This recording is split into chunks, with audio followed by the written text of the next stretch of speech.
بسم اللہ الرحمن الرحیم۔ شروع اللہ کے نام سے جو بڑا مہربان نہایت رحم والا ہے۔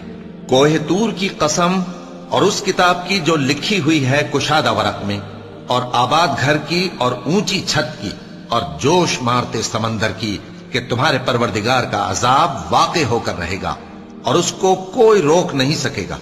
جس دن آسمان لرزنے لگے کپ کپا کر اور پہاڑ سچ مچ اڑنے لگیں تو اس دن جھٹلانے والوں کے لیے خرابی ہوگی جو بیکار باتوں میں پڑے کھیل رہے ہیں۔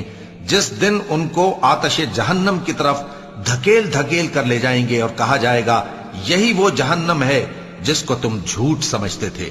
تو کیا یہ جادو ہے یا تم کو نظر ہی نہیں آتا؟ اس میں داخل ہو جاؤ اور صبر کرو یا نہ کرو تمہارے لیے یکساں ہے۔ جو کام تم کیا کرتے تھے یہ انہی کا تم کو بدلہ مل رہا ہے۔ جو پرہیزگار ہیں وہ باغوں اور نعمتوں میں ہوں گے، جو کچھ ان کے پروردگار نے ان کو بخشا اس کی وجہ سے وہ خوشحال ہوں گے، اور ان کے پروردگار نے ان کو دوزخ کے عذاب سے بچا لیا۔ کہا جائے گا کہ اپنے اعمال کے صلے میں مزے سے کھاؤ اور پیو۔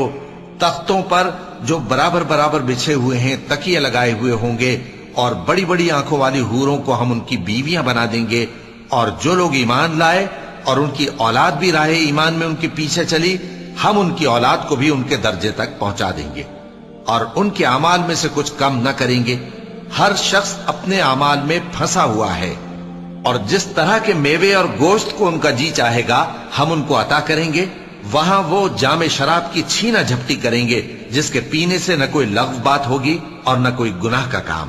اور نوجوان خدمتگار جو ایسے ہوں گے جیسے چھپائے ہوئے موتی جو ان کے آس پاس پھریں گے، اور ایک دوسرے کی طرف رخ کر کے آپس میں گفتگو کریں گے، کہیں گے کہ اس سے پہلے ہم اپنے گھر میں اللہ سے ڈرتے رہتے تھے تو اللہ نے ہم پر احسان فرمایا اور دوزخ کی گرم ہوا کے عذاب سے ہمیں بچا لیا۔ اس سے پہلے ہم اسے پکارا کرتے تھے، بے شک وہ احسان کرنے والا ہے، مہربان ہے۔ تو اے پیغمبر تم نصیحت کرتے رہو، تم اپنے پروردگار کے فضل سے نہ تو کاہن ہو اور نہ دیوانے۔ کیا کافر یہ کہتے ہیں کہ یہ شاعر ہے اور ہم اس کے لیے زمانے کی گردش کا انتظار کر رہے ہیں؟ کہہ دو کہ انتظار کیے جاؤ، میں بھی تمہارے ساتھ انتظار کرتا ہوں۔ کیا ان کی عقلیں ان کو یہی سکھاتی ہیں یا یہ لوگ ہیں ہی شریر؟ کیا کفار یہ کہتے ہیں کہ ان پیغمبر نے قرآن از خود بنا لیا ہے؟ بات یہ ہے کہ یہ اللہ پر ایمان نہیں رکھتے۔ اگر یہ سچے ہیں تو یہ بھی ایسا کلام بنا لائیں۔ کیا یہ کسی کے پیدا کیے بغیر ہی پیدا ہو گئے ہیں، یا یہ اپنے آپ کو خود پیدا کرنے